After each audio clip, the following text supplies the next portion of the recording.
So welcome to the Roundtable on U.S. Nuclear Policy and Deterrence Strategy, Implications of Russia's War in Ukraine for the Indo-Pacific. So today we have three eminent speakers and on nuclear deterrence, nuclear strategy, and military strategy from Japan and the United States. So I'm very much looking forward to the discussion on how our strategy, strategy means strategy of the United States, strategy of Japan, and strategy of alliance will evolve in the intensifying and deteriorating strategic environment in the Pacific. So this event is organized by the Sasakawa Peace Foundation in cooperation with Hitotsubashi University's Global Governance Research Center. And now I'd like to introduce our speakers. Sorry, I should introduce myself first. I'm Nobu Akiyama at Hitotsubashi University, and also I teach international security and also working on nuclear deterrence, nuclear disarmament, and arms control. So our three speakers. First, Dr. Brad Roberts. He is the Director of the Center for Global Security Research at the Low-Lens Livermore National Laboratory. And he's the engine of the team to draft 2010 NPT review, nuclear posture review. And he's been working on the nuclear strategy, nuclear deterrence for a long time, and he's one of the leading scholars of nuclear issues.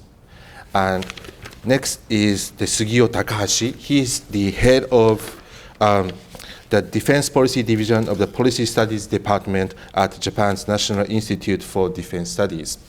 I think many of you have seen him in media every day. He is a real expert on national security, defense strategy, and nuclear issues.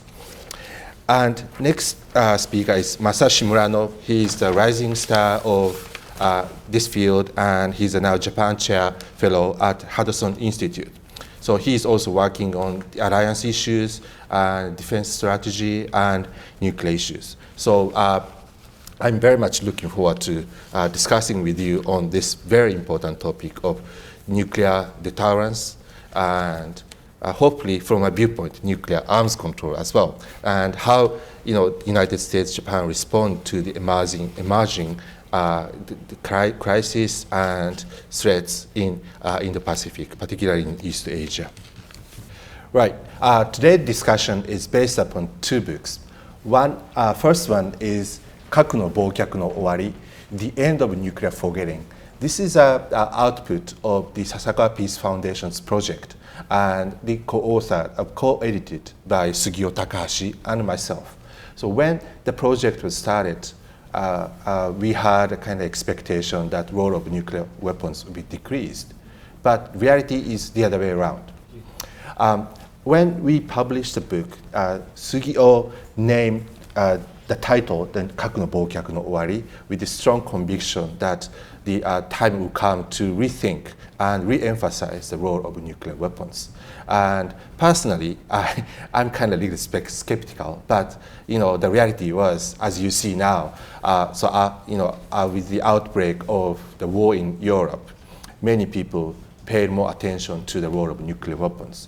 So the book was published in 2019, and so in the last 3 years and 4 years, people thought about what would be the new role of nuclear weapons, how we should evaluate the emerging nuclear threats with the rise of China and North Korea.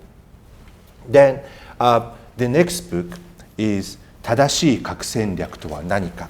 So it was written by Brad Roberts, and then that was translated by the team of the young scholars, and Masashi is supervisor for that translation team.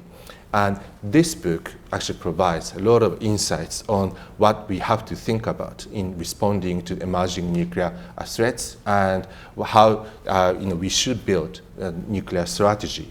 So that book was written in English first, obviously, and the title was Case for U.S. Nuclear Weapons in the 21st Century, and that was originally published in 2015.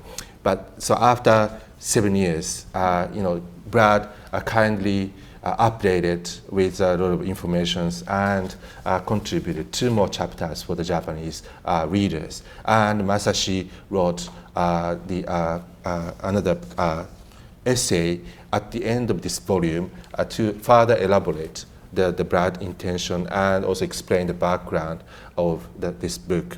So without further ado, I would like to start a discussion, but here is a disclaimer. That of course, they are all in very important positions in their organizations. And so they do not represent in their remarks in this conversation. So their views expressed here are their own and do not represent the views of organization. So now I would like to ask Brad for your maybe kickoff speech, kickoff remarks on, so what did you talk about in your book and how you view the current strategic environment in Asia? Brad. Right, thank you, Nobu. Thank you for the opportunity to join you and to join with the rest of the group. I would call them old friends, but that might be a little insulting, just longtime friends. We've collaborated many times over the years and much to my benefit.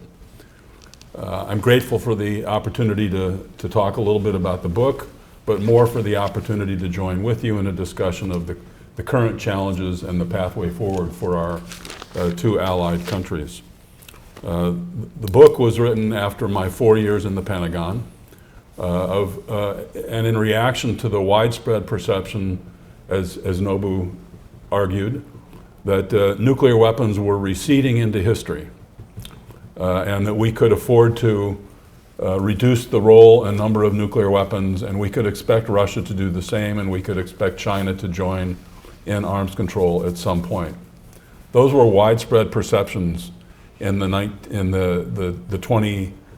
first 2 decades of the 21st century, but that simply didn't accord with my view, my understanding of the security environment. It was possible to look out and see a number of trends that have taken fruition, that have become real, that we're living with today. One was Russia's increasing friction with the West, with the international system, and the grievance that President Putin carries about the international order and his desire to destroy that order in order to replace it with something more to his liking. And along the way, he charged his military with developing new concepts for new kinds of wars with a central role for nuclear weapons, because they are, after all, the primary source of Russian strength. And his theory of how to fight and win a regional war in Europe is being tested today in Ukraine, and I look forward to a discussion of the particular risks that are evident in the Ukraine conflict today. A second clear and obvious factor 15, 20 years ago was our failure to prevent North Korea from moving to having nuclear weapons. And North Korea went from a country that aspired to have a nuclear force to today a country with a standing operating nuclear force. If Kim Jong-un wanted to fire nuclear-tipped missiles at Japan or the United States tomorrow, he has the ability to do so. This is a significant new deterrence challenge and requires something different than our traditional reliance on threats of nuclear retaliation, because we're not convinced that Kim Jong-un can be deterred in that fashion. The third emerging challenge, evident already 20 years ago, was a modernizing China. 20 years ago it was not seen as a threat so much as a challenge. and we saw a balance of opportunities to both cooperate and the necessity to compete with China. Clearly, over the last decade, the balance between cooperation and competition has shifted, and indeed, China has gone beyond simply competing with the United States to being more confrontational in this region. And along the way, it's engaged in a very substantial breakout, not just a buildup, but a modernization, diversification, and increase in its nuclear force in very significant new ways, changes that it continues to deny it's making. This holds out the serious possibility of nuclear blackmail, coercion, and confrontation over Taiwan. There are other important developments: the failure to prevent proliferation in South Asia, the failure to prevent proliferation in Iran, the possibility of nuclear tipping points that might cause a cascade of nuclear proliferation to other countries. Additional factors in the security environment today, and that were evident 15, 20 years ago, were the erosion of the arms control regime. In 1990, when the Cold War ended, we had many arms control agreements in place with Russia. Today, only one remains, the New START Treaty, which commits the United States and Russia to maintain a specific number of strategic nuclear weapons, but does not in any way constrain Russia's development of non-strategic nuclear weapons, of which it has a number of thousands. And in 2026, the New START Treaty is expected to expire. It will expire.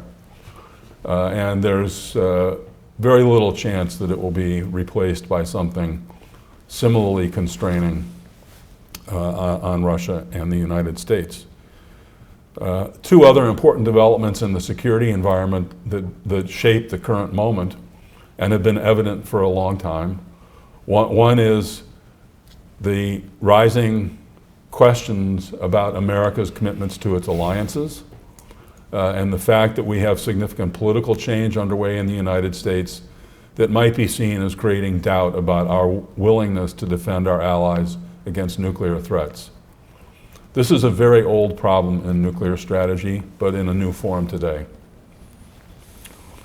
And finally, from an American perspective, a country with nearly 40 allies, we recognize that many of those allies are anxious.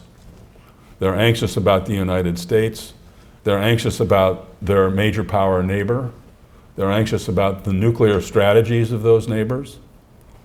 And the assurance of U.S. allies remains a high priority for the United States, and extended deterrence to protect them from regional threats also remains a high priority. One of the main themes of my book from 2015 is that from 1990 to today, there's been a great deal of continuity in U.S. nuclear strategy. There is more continuity than change. And one of the main elements of continuity has been the commitment of U.S. presidents to alliances, to allies, and to extended nuclear deterrence. So I see the security environment as having been steadily eroding for at least 2 decades. We had a decade after the end of the Cold War when we could be optimistic, and when the nuclear shadow was significantly in retreat from the international system. But since about 2000, there's been a slow but steady erosion in all of these dimensions, and these problems all come home to roost, so to speak, in East Asia, where Japan finds itself in the middle of many of these trends, under new pressure, military pressure, political pressure, nuclear pressure from North Korea, China, and today even Russia. And a Japan that's in need of increased political assurance from the United States, that the United States will in fact defend Japan, even if it faces nuclear risks in doing so. The agenda in front of our alliance has two primary elements. One is to try to adapt arms control to this new environment, to ensure that the multilateral treaties like the Nuclear Non-Proliferation Treaty remain strong and effective. And also on the arms control agenda, we'd like to bring China, we'd like to see the US-Russian process continue somehow, despite President Putin's disaffection. And we'd like also, of course, to see China join this process. China has been opposed to accepting any arms control obligations, and that's simply unacceptable for the United States and its allies. The other main track for our work as an alliance is on deterrence. And the Biden administration, like its two predecessors, is committed to strengthening extended deterrence in Northeast Asia and to strengthening regional deterrence architectures. This invokes the question of Japan's role in strengthening nuclear deterrence in the region and a discussion about nuclear sharing arrangements. This is a reference to the shared responsibilities and capabilities that the United States has with its partners in Europe, in NATO. And for the discussion session, I hope we can return to a consideration of the ways in which Japan and the United States can cooperate to strengthen extended nuclear deterrence in this region. Nobu, thanks so much for the chance to kick this off. Thank you very much. Brad, you can lay out all very important agenda, the topics that we have to address. And you first addressed your perception of threats, and I think everything sounds very important. And to me, the U.S. commitment is, you mentioned, it's an old problem or an old question, but now it is taking a new form of the question or problem. So maybe the next round of discussion, I would like to come back to that point. Sure. And also, again, you also touched upon the agenda for the alliance and the two things, but particularly on the deterrence, we have to further discuss on how are we going to strengthen the commitments on both sides. And you touched upon the shared responsibility and capabilities. And so, the nuclear sharing is very hot topic now in Japan, but what will be the realistic and effective way to strengthen the nuclear deterrence of the alliance, maybe if not the kind of nuclear sharing.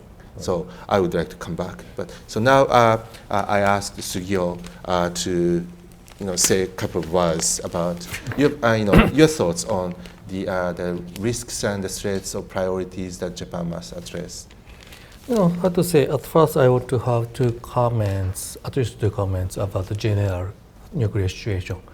At first, as Nobu-san introduced, we write a book about the end of nuclear forgetting. But actually, nuclear forgetting is a kind of geographically limited phenomenon.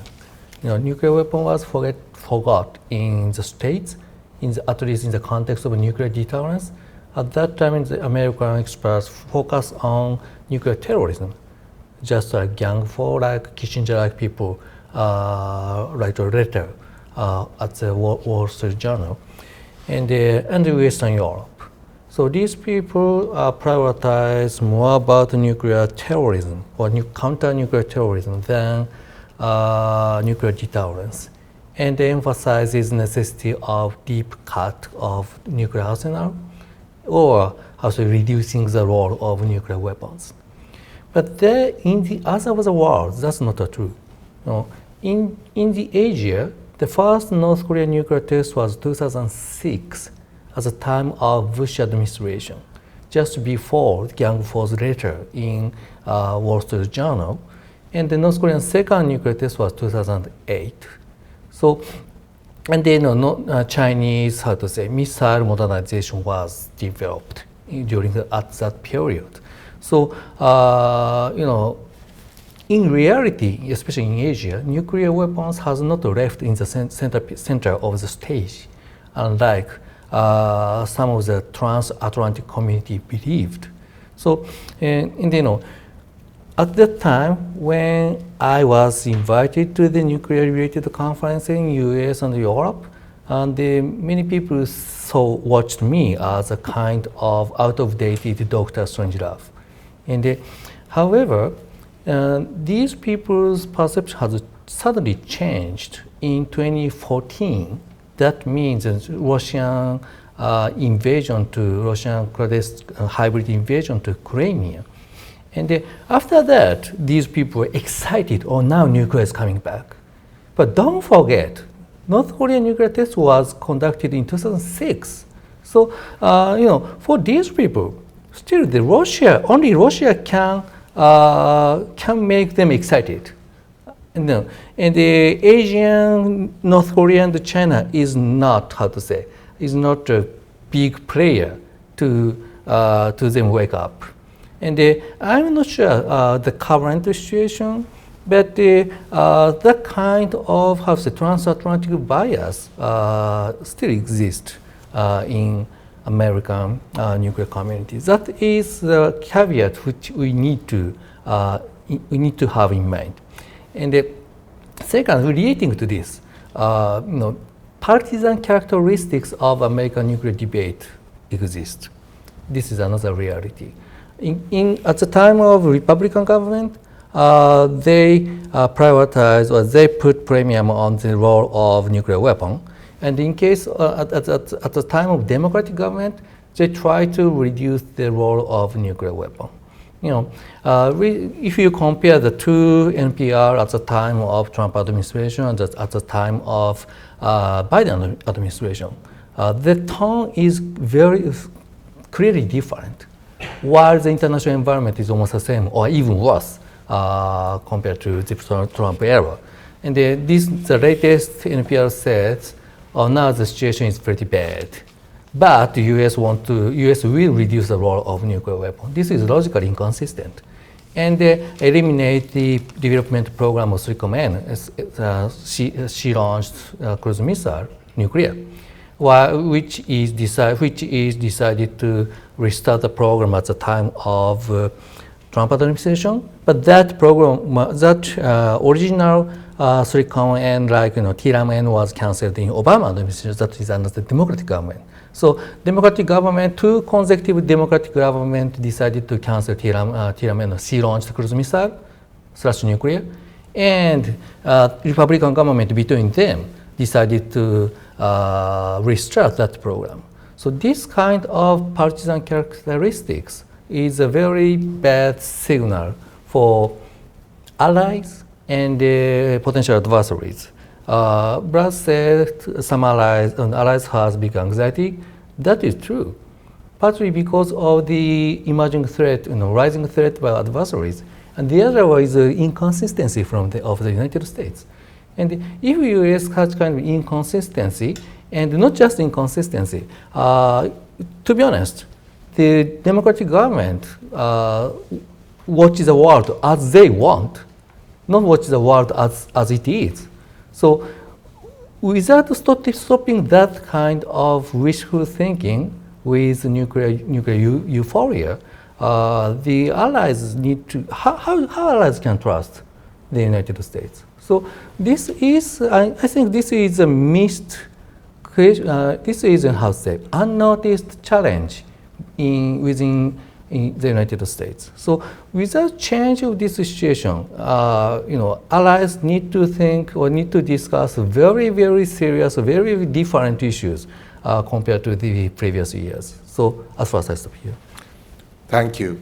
It seems like that Sugio raised a lot of difficult questions that must be answered by Brad as well. But the point is, it was striking to me that he pointed out that some sort of perception gaps between two different camps, the transatlantic community in the U.S. strategic community and also Indo-Pacific.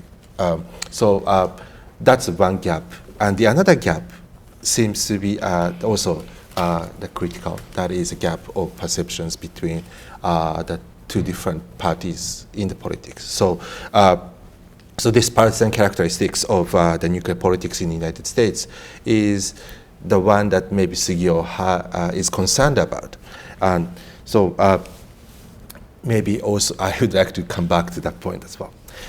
Now, I asked Murano-san, Masashi, to share with your thoughts, as a Japanese who is now stationed in Washington, D.C., and how, this alliance community on the both sides. I think you have access to both alliance communities, and right? So I would like to hear, how this discussion, debates evolved in Washington, D.C. on the strengths in the alliance as well.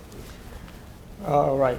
Thank you very much for this opportunity, to giving me these opportunities. That I would like to mention about a couple of things, especially focused on the issue of the simultaneity problems or cross-regional impact on the nuclear deterrence issues.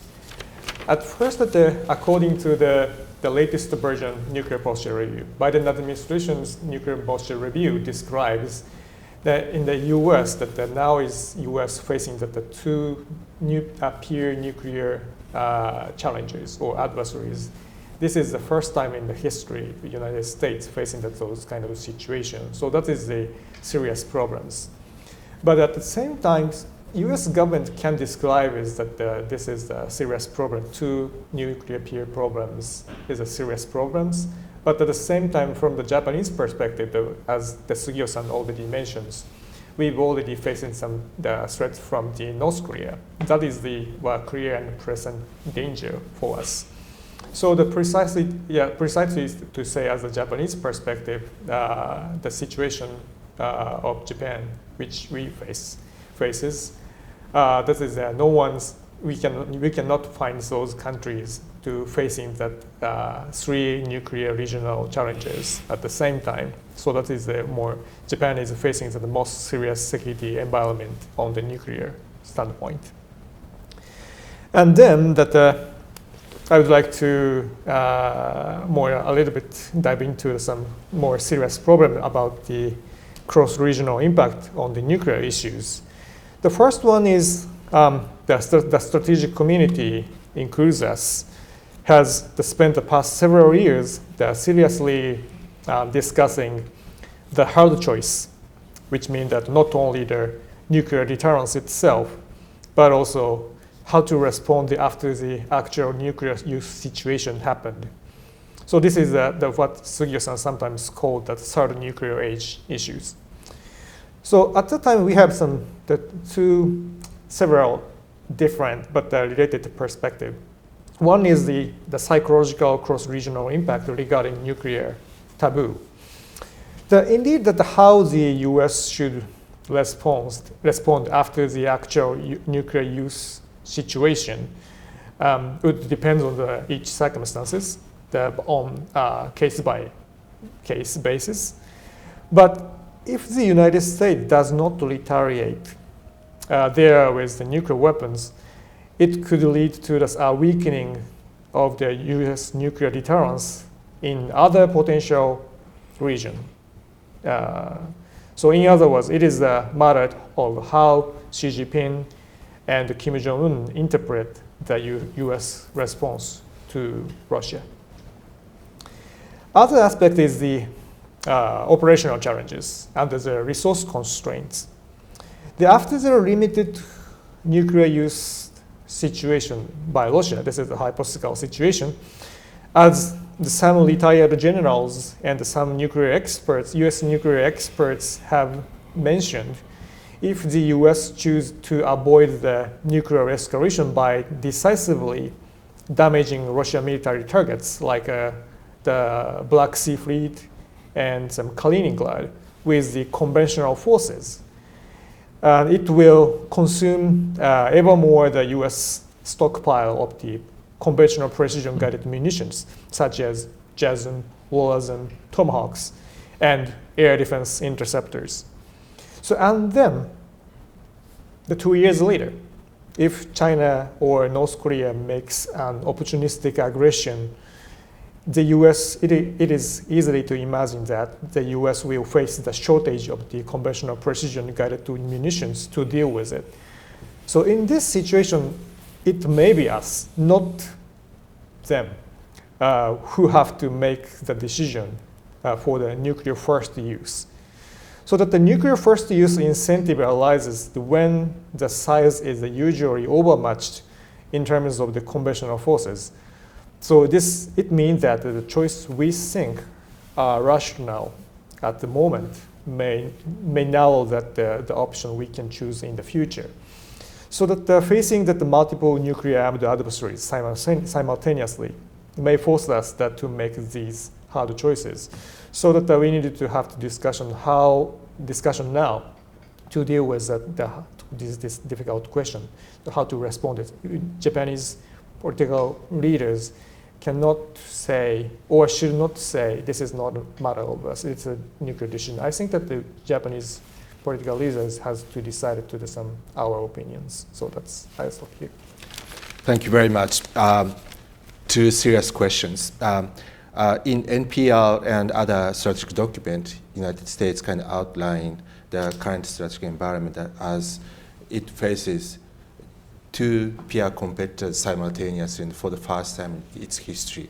So this two peer program should be the one we have to further kind of discuss and elaborate. The another thing is the hard choice.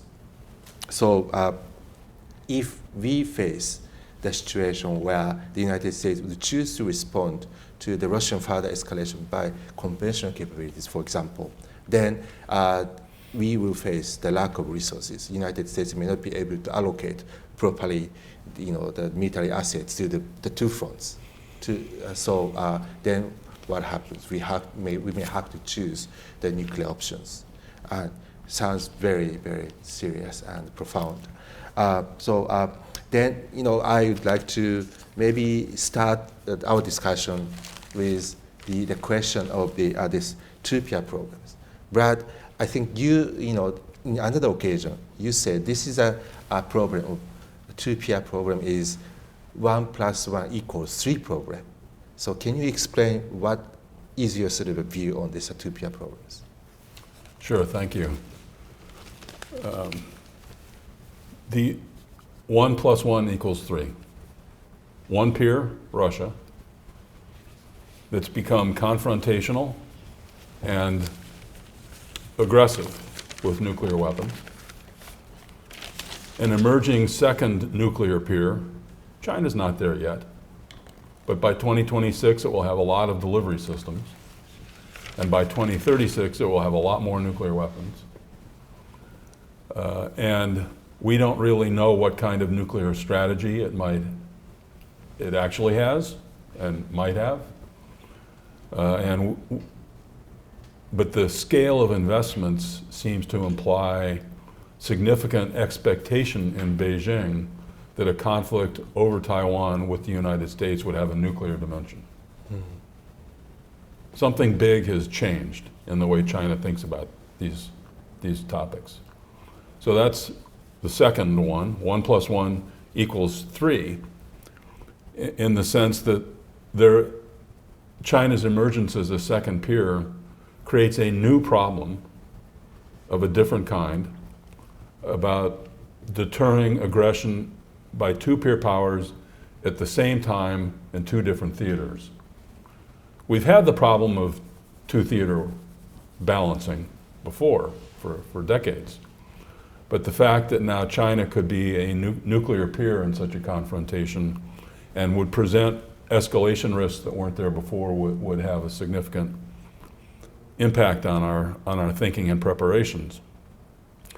We've been looking at this topic this year and have one high-level observation that the two-peer problem is not just additive, it's transformative for U.S. nuclear strategy. It's additive in the sense that the buildup of China's nuclear forces requires that the United States deploy some additional forces to maintain a deterrence a stable deterrence relationship with China. This means that 30 plus years, 35 years of nuclear reductions will come to an end, at least for the time being. This is politically very challenging. No one likes that idea. But if we fail to respond by adding additional capabilities to our deterrent, people in Beijing will conclude, and in Tokyo and elsewhere, will conclude that the United States isn't in this fight anymore, is in decline and retreat, as President Xi Jinping continues to argue. So there's an additive dimension here to the two-peer problem, but there's also a transformative aspect, and that's to argue that the U.S. nuclear strategy will have to change in many different ways. There will be some, there already are some in the United States who argue that our strategy should no longer try to limit the damage that our enemies can do to us with nuclear weapons or to our allies. There are others who put a focus on, of course, arms control strategy, which must adapt to the fact, how would we proceed with further reductions with Russia in the absence of some limits on China's growth? Another dimension of strategy for which this is a transformative problem is extended deterrence. Here's the new two-peer problem. If there is a war, a crisis over Taiwan, the United States will flow a great deal of military capability into the region and put its political focus there and its intelligence, surveillance, and reconnaissance capabilities. And it will try to strengthen deterrence for the crisis so that China chooses not to act.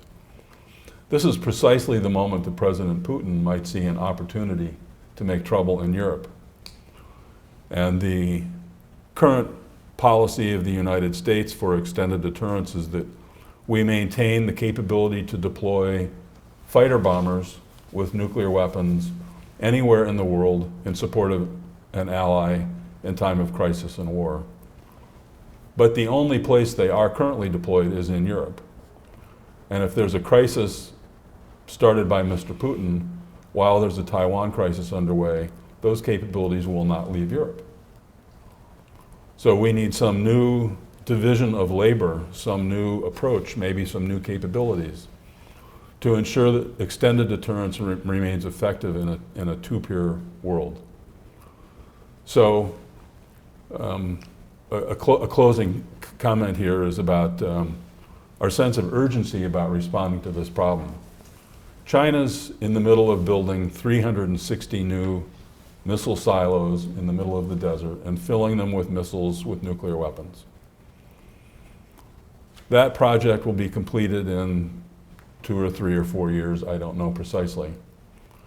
But it's also engaged in a buildup of its infrastructure and stockpiles of fissile material so that 10 years from now, 15 years from now, it will have many more weapons. We have to respond now to the near-term developments, but we don't have to assume the worst case about the long-term developments. We can be hedged. We can be prepared for the possibility that the worst case might yet take shape 2026 to 2036. But for the time being, we should make some near-term changes that will ensure that their deterrence remains stable despite China's emergence as a second nuclear pair. Thank you. On the point of the Chinese capability, yes. Recently, there is a prediction that by 2030 it's going to be 1,000 nuclear weapons, and at 2035 could be like 1,500. And I think this assumption based upon the fact that China is developing the capability of fissile material productions. So reprocessing the capability is now in place. So yes, that could be realistic. So as long as they have a will, they may be able to build such a huge capability. In that case, now we have to think about the reality that now United States has 1,550 deployed warheads and the equal number in Russia. Of course, behind it they have kind of reserve stockpiles, but when it comes to the kind of balance among these three major powers, it would be really difficult. So, from arms controller's perspective, what will be the equilibrium of stability among the three? And so it's a big challenge. But now I would like to ask Sugio to explain a bit, elaborate a little bit about the nuclear elements of Taiwan crisis and how it would affect Japan's calculation in its strategy and national defense. The nuclear scenario in Taiwan is very, unpredictable. One thing is, traditionally China deployed nuclear theater missiles since at the time of the Cold War. But at that time, Chinese missiles didn't have enough accuracy to be employed by conventional weapons. So it's strategically illogical to load nuclear warheads in their missiles. But now their missile is very accurate, which has very similar to American cruise missile level accuracy has now enjoyed in Chinese missiles. So they don't necessarily to be dual capable things. They don't necessarily load nuclear weapons to fulfill the missions, but they still keep the dual capable missions. So that means they have some intention to utilize a nuclear weapon in counter force, counter military capabilities, counter military facilities missions. And so this is one thing. The second thing is China enjoys the superiority of theater missile forces, so they can choose a target. And the U.S. has counter-strike capability against Chinese missile forces are actually limited. The U.S. can only utilize the cruise missile, and the cruise missile has limited lethality against the hardened target. So, but China deploys many ballistic missiles, so they can destroy the hardened target in U.S. and Japan, Taiwan. So this gap of lethality would make the problem. So if U.S. or U.S. allies try to fulfill the gap of this lethality, then nuclear option cannot be avoided. But if China has a similar kind of theater level accurate nuclear forces, the employment of nuclear option by the United States would be very difficult, because U.S. limited strike against Chinese nuclear facilities would invite a retaliation, or would invite a strike by Chinese nuclear weapons against our military facilities. So, if that, the conventional balance does matter rather than nuclear balance. And as村野-san said, now U.S. has some challenges to allocate the conventional forces for both two theaters. And if U.S. nuclear option is deterred by Chinese accurate theater nuclear capabilities, then U.S. on the U.S. allied side would have very big difficulties to deal with Taiwan Strait conflict. So, in a sense, and I'm not sure whether China is preparing nuclear strike against Taiwan, but the existence of Chinese theater nuclear force would eliminate the option for American side to employ nuclear option against that. That would be undermine the deterrence, full range of deterrence by U.S. or U.S. allied side. And the other operational challenge is U.S. command and control structure is not ready for such kind of theater-based nuclear war. If Taiwan Strait conflict happens, U.S. Indo-PACOM would treat it. But the U.S. Indo-PACOM doesn't have nuclear weapon, and the nuclear weapon is employed by STRATCOM, but STRATCOM is not ready for regional conflict. So how does the United States integrate this conventional theater command and the nuclear command is big challenge. And I think this problem is recognized in past decade, but no remedies are conducted. So that would be that's a big problem. And relating to that, regional allies also are not prepared, do not prepare for the nuclear operation. So, so combining these things, the Chinese theater nuclear warhead would enhance Chinese conventional superiority, and if China utilizes a nuclear weapon here in limited way, then U.S. and U.S. ally side would have very huge difficulty to deal with, to respond by nuclear weapon. So that's a big challenge for us. Thank you. In fact, on the last point of the question on the U.S.-Japan joint planning and command and control question, I would like to come back to that point. The nuclear operation, I'm not sure whether the joint command and control could be realistic things in the alliance. But I'm worried. When I say to make alliance ready for nuclear operation, doesn't mean to have the joint command and control system.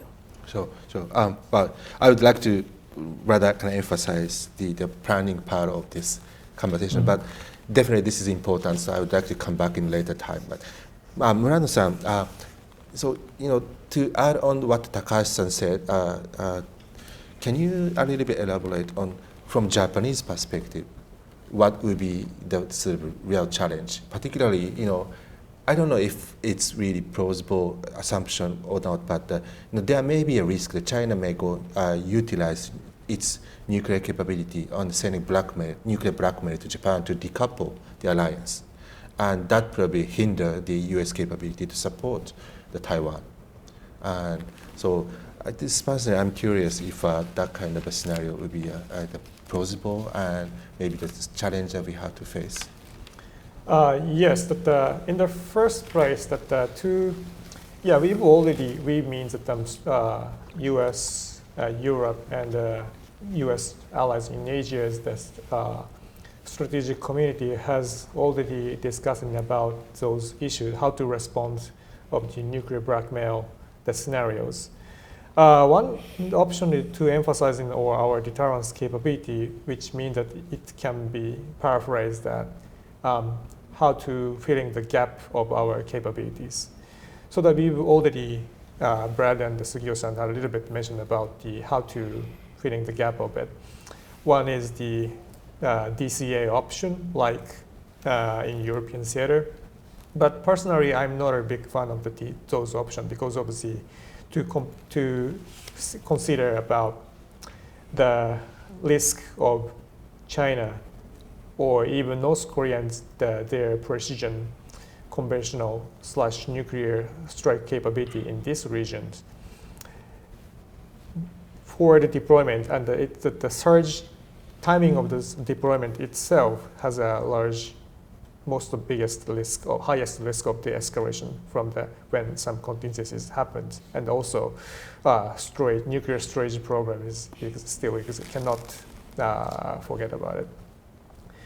And so, if DCA option cannot fit in the Indo-Pacific theater, we need to consider about other potential option which has some elements, includes survivabilities or more feasible acceptability by the host nation, or without dependence of the host nation support, like submarine-based option, like a Slackerman, or more frequent visit by strategic ballistic missile submarine with low yield SLBM.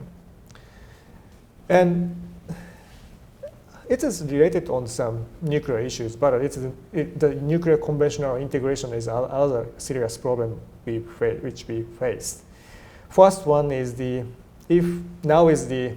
Japanese government seriously starting to think about acquiring our own long-range conventional strike capabilities.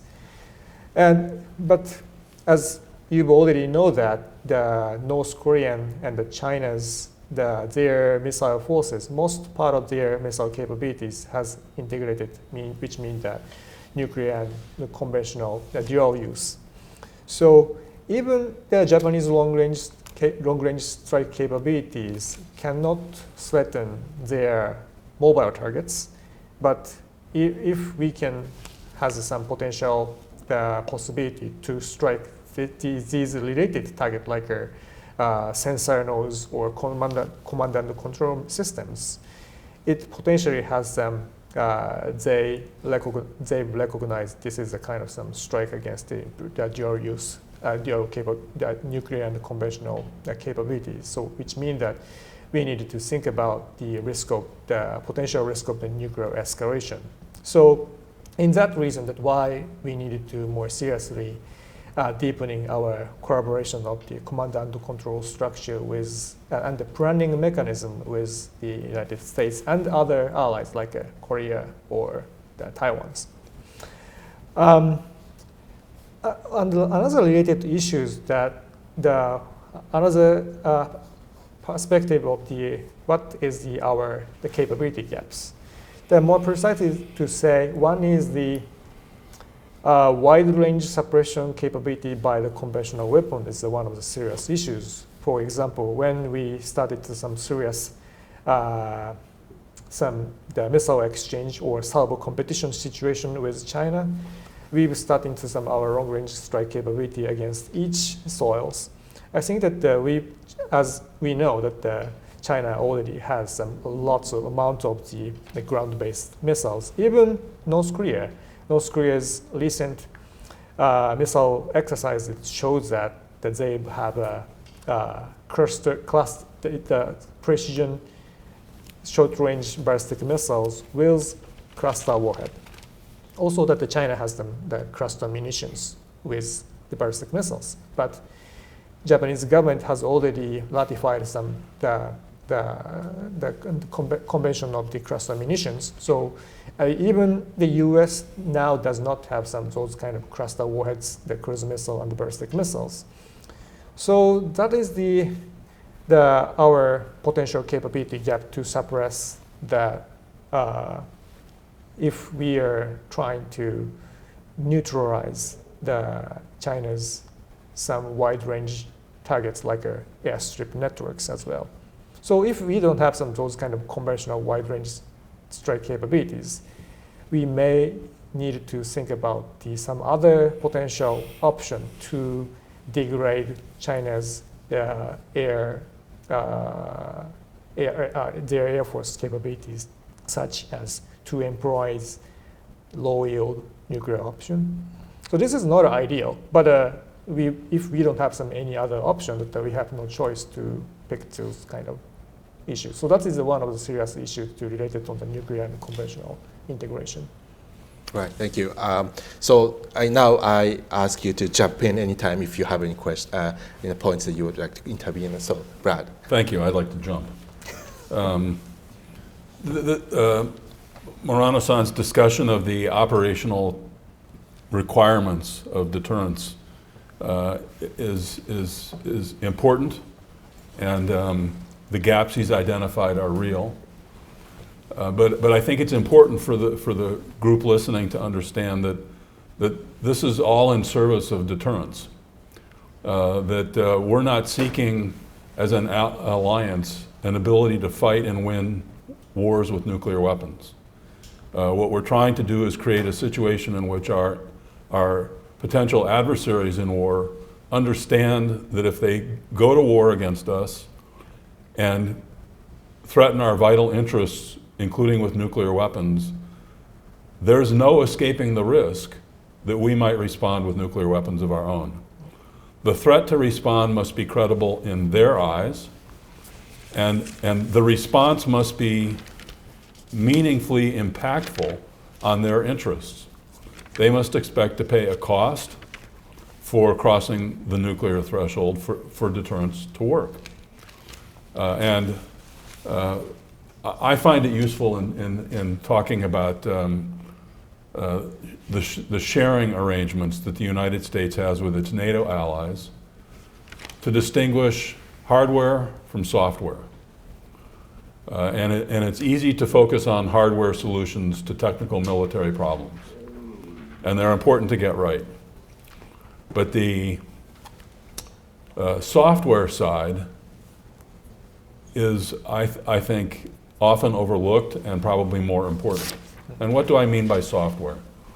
In a NATO context, NATO every 10 years or so writes a strategic concept which lays out its thinking about its role and mission and the security environment and its deterrence strategy and the role of nuclear weapons and the role of missile defense, et cetera. A set of clear statements about deterrence and nuclear weapons. That's an essential starting point for deterrence and for publics to understand what this is all about. Then NATO members have agreed to a formal process of consulting on nuclear weapons in time of crisis and war and making collective decisions. They've agreed to the principles of nuclear deterrence, which would be guiding that discussion. And their presidents, the heads of state and government, regularly in their own capitals repeat NATO nuclear strategy principles. This software doesn't really exist in the US-Japan alliance relationship. There are occasional statements from summits of one kind or another, heads of state and government or defense ministers. There are, to the best of my knowledge, no agreed principles for nuclear consultations. There's no special mechanism for nuclear consultations in time of crisis and war.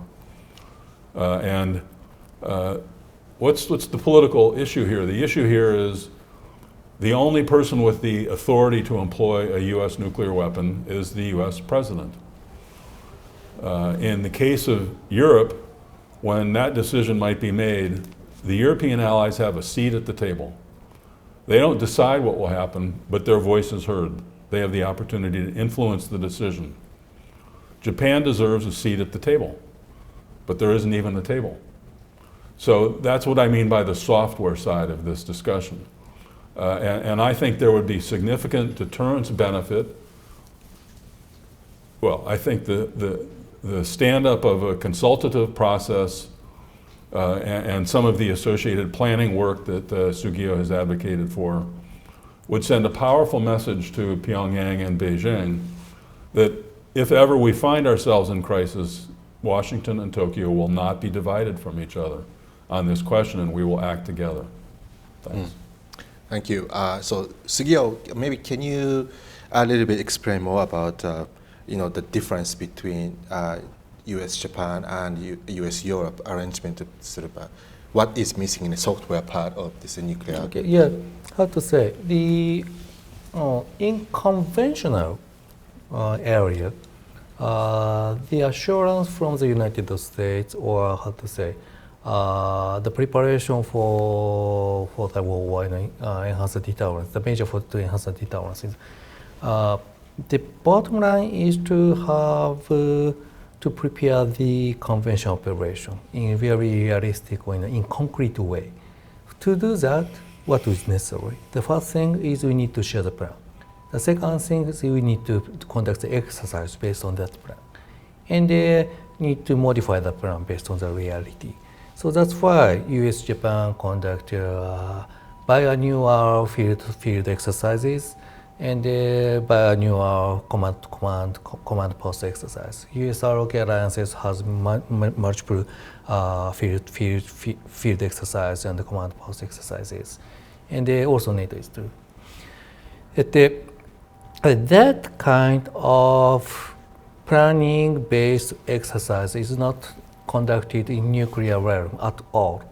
So we don't know what kind of nuclear plan has the U.S. has, and we has never conducted the training for or exercises about the nuclear operation. So, why that kind of thing cannot be conducted, while that thing is conducted in the conventional realm. So, and then why we can trust, I'm not necessarily trust, why we can rely on, why we can be in the status without the serious preparation in nuclear realm, while we are trying to develop the very high level of readiness in conventional realm. So this is very weird, to be honest. And in NATO, especially recently, just as of October's steadfast noon, the NATO is preparing some kind of nuclear operation. Of course, that is very limited.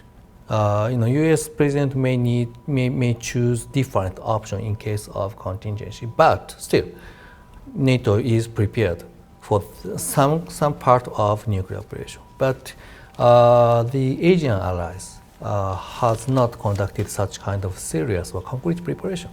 So that is simply without the concrete guarantee from the United States. So what we need to do is to have kind of planning cell. I'm not sure whether this is in the Indo-Pacific or STRATCOM or somewhere, some other places, and to start some kind of exercise combining the kind of nuclear option, conventional strike, and missile defense.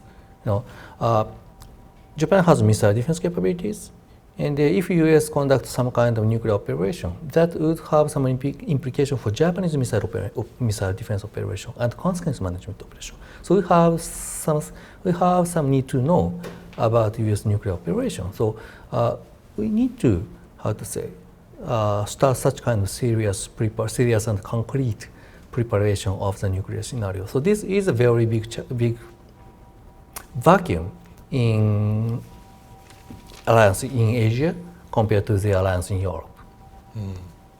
Thank you. And Masashi, I also would like to ask you along this line, the questions. So then, what should Japan do? Particularly, Brad,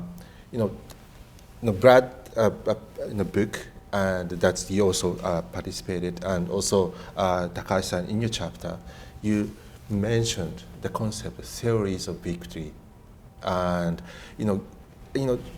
your remarks sounded to me that maybe U.S.-Japan alliance may face the lack of resources, physical capabilities, but also maybe missing the important part of kind of effective interface and to communicate and jointly kind of envision the strategy and find out the effective planning process and mechanism to best utilize available resources.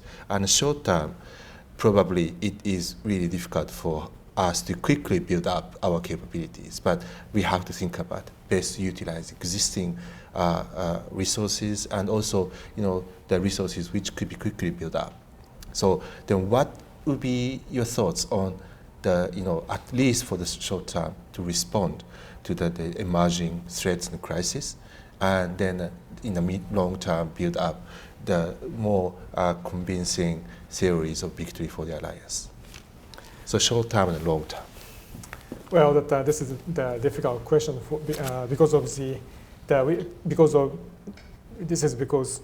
we've already realized that what is the issues and the problems, but we have not solved those kind of problems until today.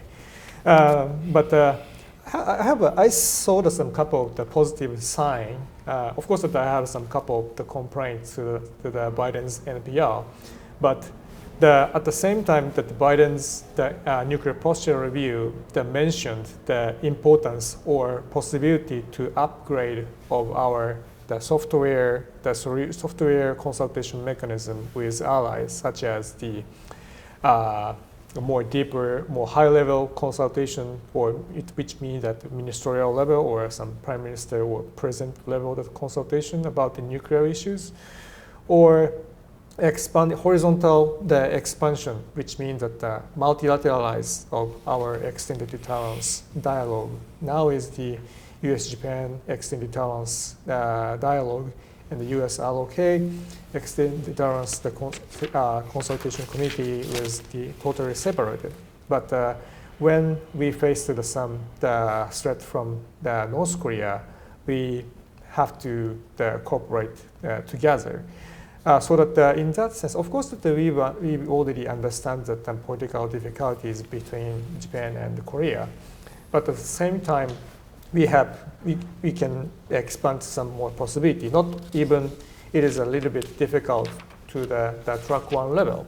We can conduct some track 1.5 level dialogue with the Japanese, US officials and Korean scholars or experts. Or ROK and US can invite Japanese expert with the track 1 format with or sideline of the track 1 format with the US ROK extended deterrence dialogue. So that is one of the potential possibility to expand or upgrade our software consultation mechanism. But what about theories of victory? What would be a kind of short-term, in our short-term strategic goal and long-term goal that we should aim at? Well,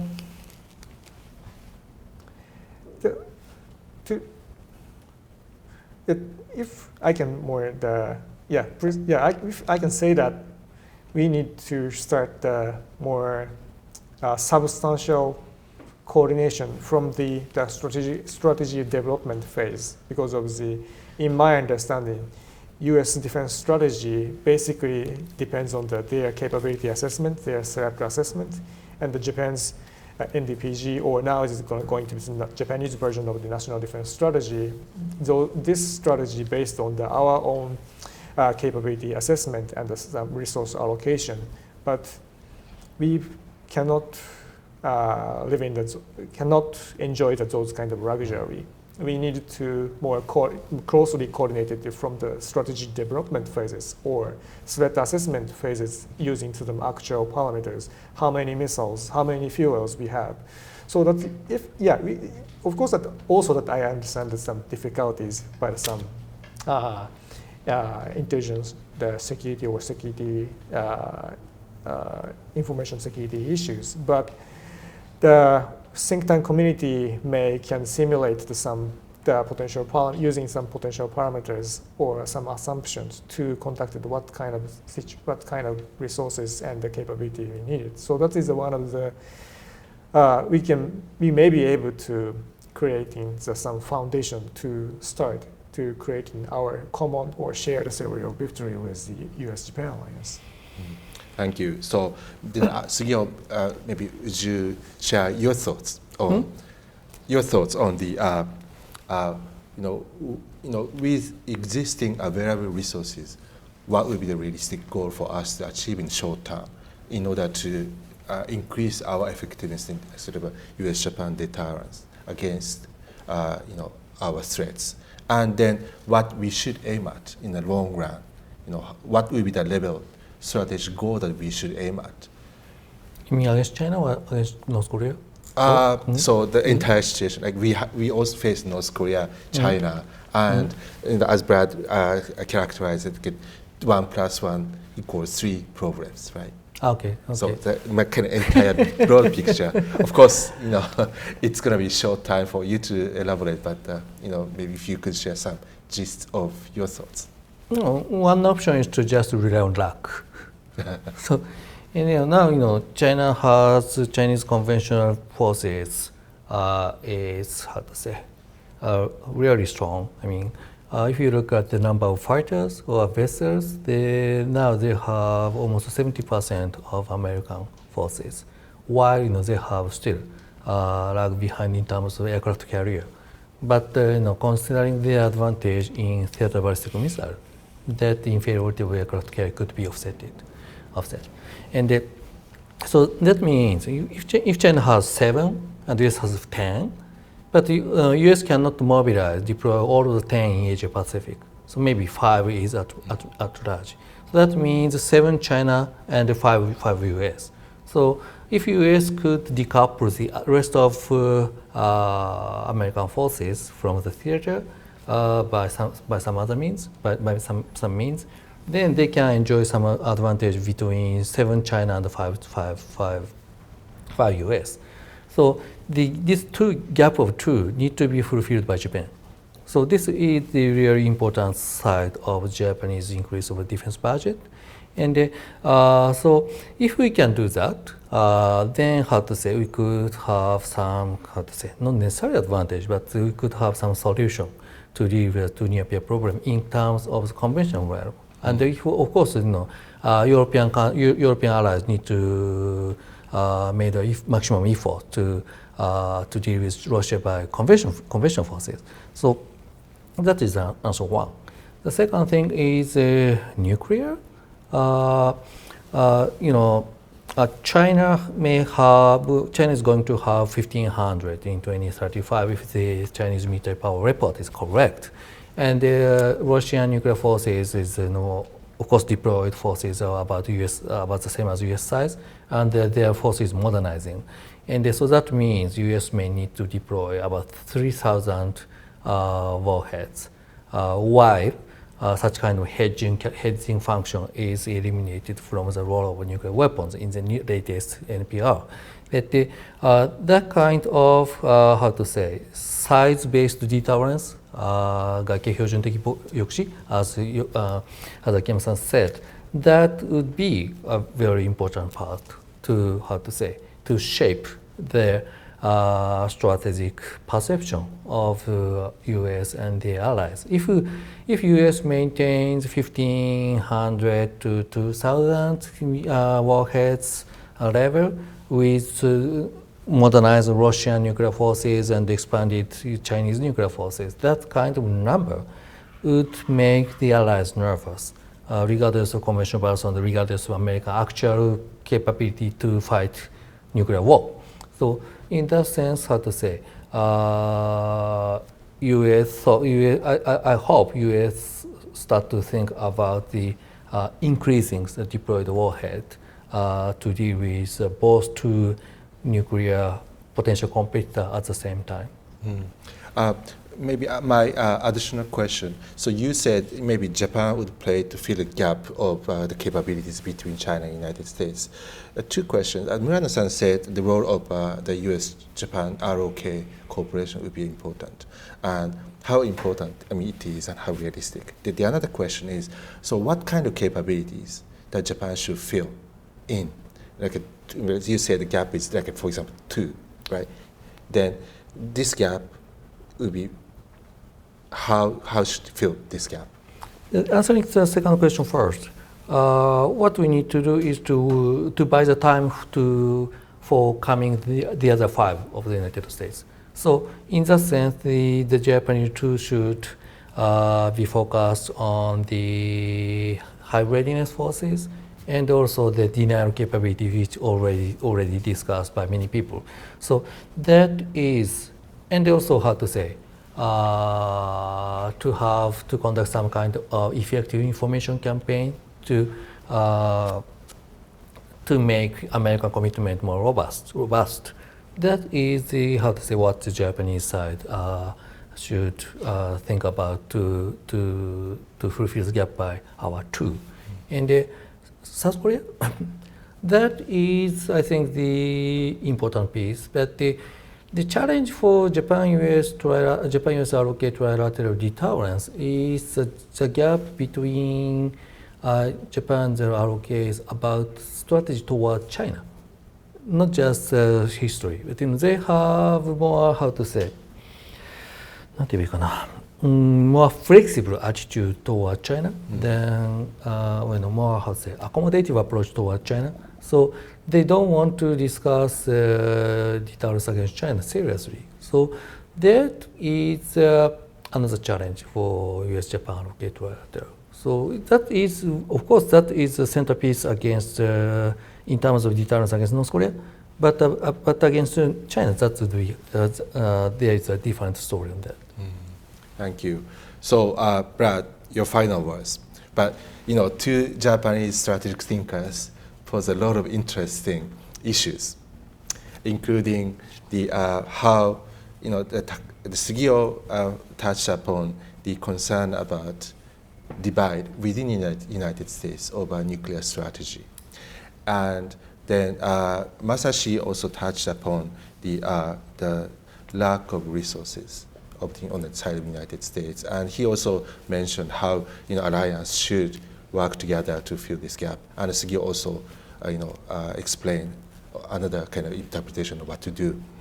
And then, so now I'd like to also ask you the same questions, how we are going to manage this process, particularly your take on the U.S. politics on that, and also your take on the alliance management and increasing the alliance capabilities to respond to the crisis and threats. And finally, maybe if you could give us some thoughts on the future of the role of nuclear weapons. It could be a little bit more philosophical, kind of a question, but as a person who's working on nuclear issues from various dimensions, I would like to hear, your kind of vision of the sort of nuclear weapons and the world.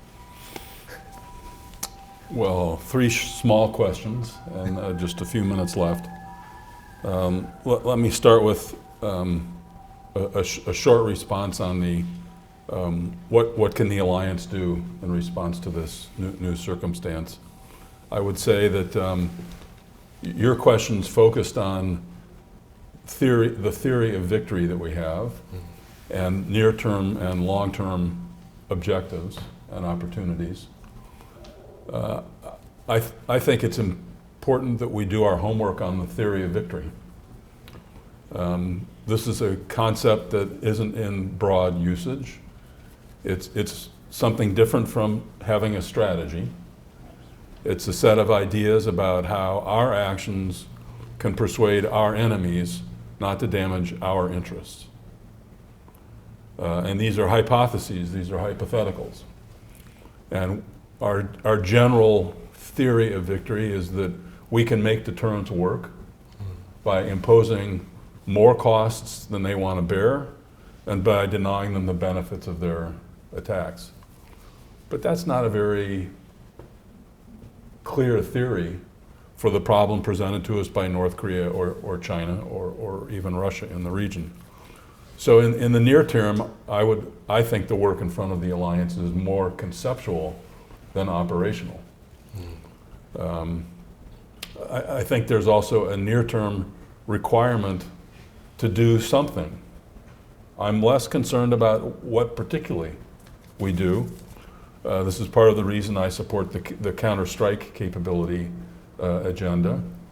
President Putin ignored everything that was said to him from November until February 24th about what NATO would do, what the West would do, sanctions, assistance to Ukraine. He ignored it all because he had already come to his conclusion about what we would do based on his observation of our behavior for 15, 20 years.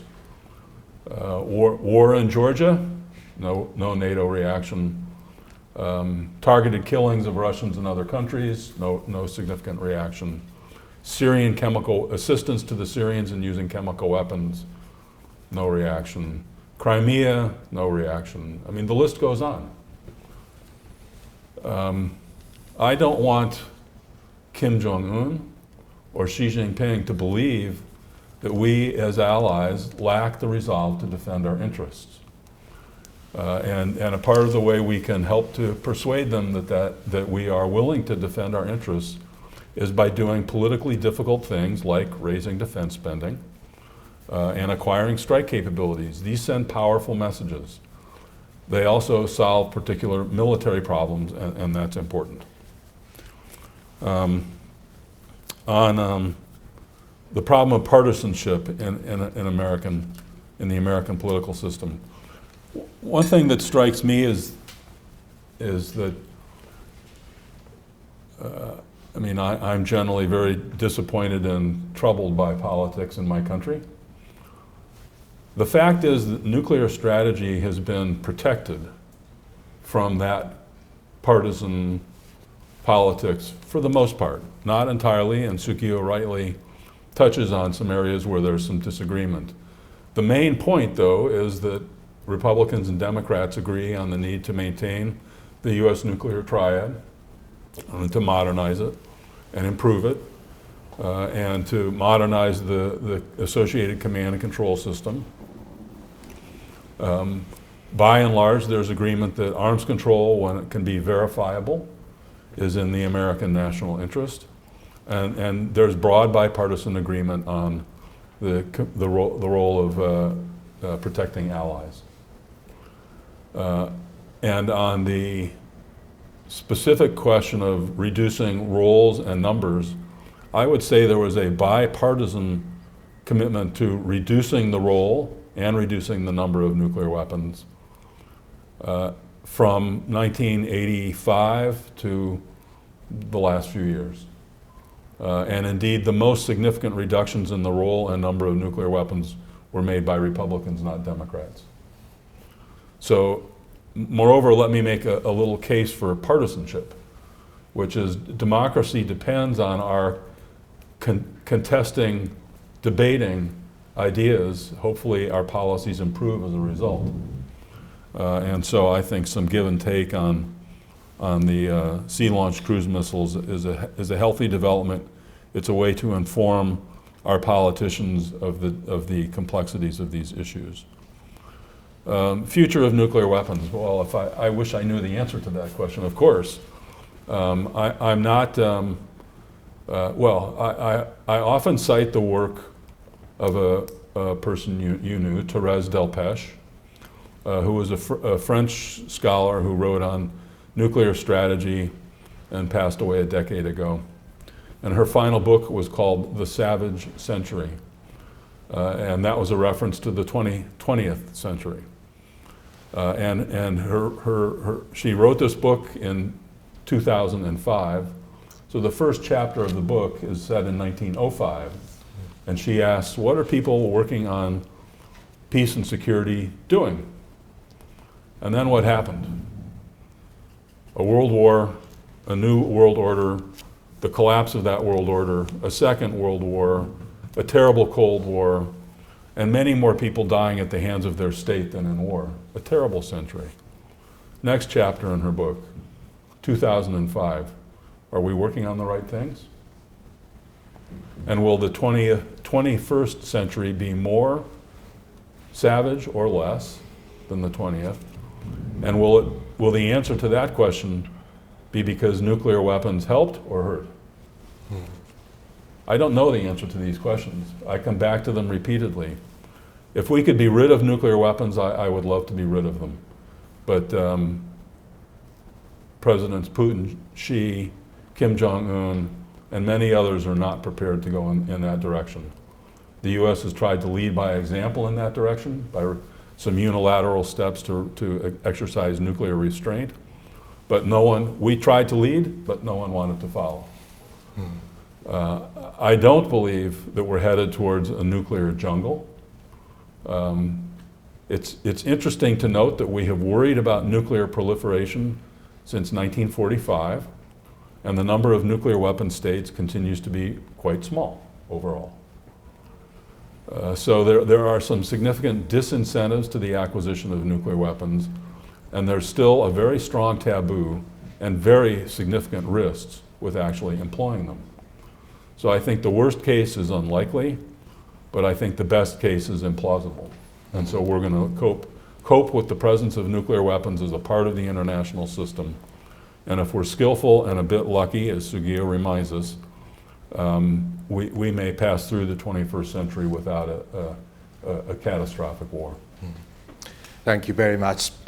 This is indeed really rich discussion. And as two books suggest, I think one, we shouldn't forget about nuclear weapons, and we have to keep on revisiting what nuclear weapon can play. Is it would be a stabilizer? Would it be a contributor to peace, or something else? And also, for that we have to be realistic, and we need to think about soberly think about the strategy with which we can prevent the nuclear catastrophe at the same time to deter the adversaries which may have some adventurous kind of an ambition. And so with this, I'd like to thank all three speakers for a very, very rich and enlightening discussion. Thank you very much. Thank you. Thank you.